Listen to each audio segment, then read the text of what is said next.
Hi everyone, Paddy from Smart Air here.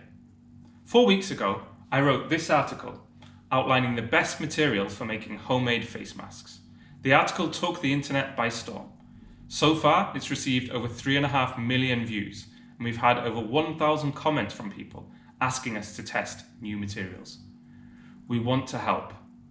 Except for the data in that one article, there's almost no other information on which materials will work best for making DIY masks. The world is crying out for reliable information right now.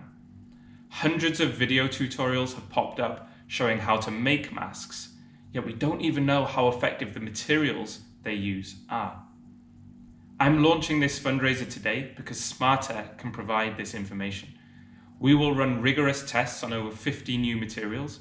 We'll methodically test each material to find out just how well it can filter tiny particles, and present all the data to you for free. What's more, if we hit our target of $35,000, we'll be able to purchase a fit test machine like this one. That will enable us to find not just the best material for face masks, but also the best design and pattern too. Data-backed science and open data is what Smart Air specializes in.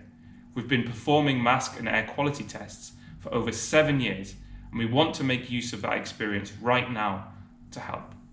I've set up this fundraiser so everyone can take part in this open data experiment and also have a say in what materials we test. Support this fundraiser and support reliable data-backed science to help fight COVID-19.